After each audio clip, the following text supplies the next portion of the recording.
kami bersyukur saatnya merenungkan kitab Injil Markus.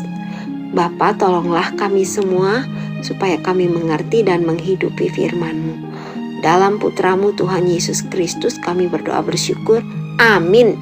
Hai anak-anak, renungan kita sudah sampai di kitab Injil Markus. Puji Tuhan. Yuk sama-sama kita buka pasal 2 ayat 18 sampai 22.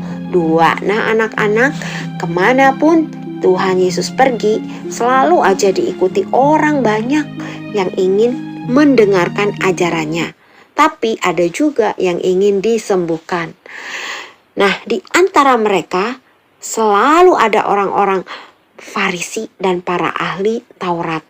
Mereka adalah orang-orang yang sudah mempelajari hukum Taurat dan menganggap dirinya paling banyak melakukan hukum Taurat. Padahal hati mereka tidak percaya kepada Allah. Mereka selalu memprotes apa saja yang Tuhan Yesus lakukan karena mereka iri hati kepada Tuhan Yesus yang memiliki banyak sekali pengikut.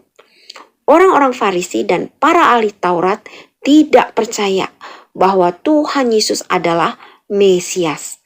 Dalam Markus 12 ayat 18, yuk kita baca sama-sama.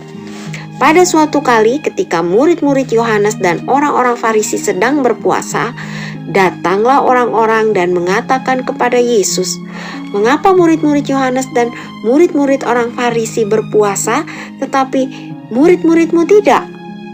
Nah anak-anak, orang-orang Farisi dan para ahli Taurat protes lagi waktu melihat murid-murid Tuhan Yesus tidak berpuasa. Mereka menganggap Tuhan Yesus mengajarkan ajaran yang salah karena murid-murid Yohanes Pembaptis saja berpuasa, tetapi murid-murid Tuhan Yesus tidak berpuasa. Nah anak-anak, memang dalam hukum Taurat ada aturan untuk berpuasa. Jadi apakah Tuhan Yesus telah melanggar hukum Taurat? Tuhan Yesus menjawab, semua tuduhan orang-orang Farisi dan para ahli Taurat itu dengan penuh hikmat. Tuhan Yesus menjelaskan bahwa murid-murid tidak berpuasa karena mereka sedang bersuka cita karena Mesias bersama-sama dengan mereka. Ada waktunya mereka akan berduka cita, yaitu pada waktu Tuhan Yesus menderita dan disalibkan.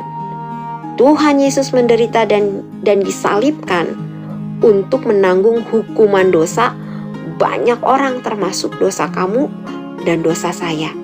Tetapi Tuhan Yesus bangkit, menang, hidup selama-lamanya.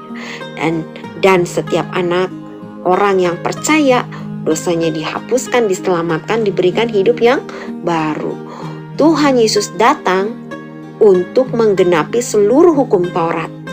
Jadi tidak benar apabila orang-orang Farisi dan para ahli Taurat itu menyangka Tuhan Yesus melanggar hukum Taurat. Nah anak-anak, Tuhan Yesus adalah Tuhan atas segalanya, termasuk atas hukum Taurat dan segala peraturannya. Kamu dan saya sudah percaya kepada Tuhan Yesus. Jadi sekarang kita bukan hidup untuk melakukan hukum Taurat, tetapi hidup untuk melakukan perintah Tuhan Yesus yang terutama, yaitu mengasihi Tuhan Yesus dan mengasihi sesama.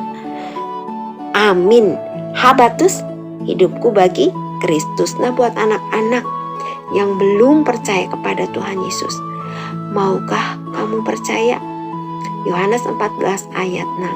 Kata Yesus kepadanya, "Akulah jalan dan kebenaran dan hidup. Tidak ada seorang pun yang datang kepada Bapa kalau tidak melalui aku."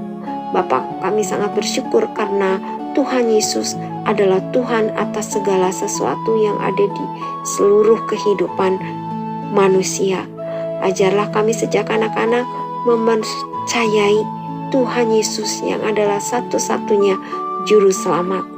Dan biarlah hidup kami selalu memuliakan Allah dan memberkati sesama. Ampuni jika kami masih melanggar kehendak Tuhan. Berbelas kasihanlah dan tolonglah kami semua. Dalam nama Tuhan Yesus Kristus kami berdoa bersyukur. Amin. Sampai jumpa anak-anak. Tuhan Yesus memberkati. Dadah. Habartus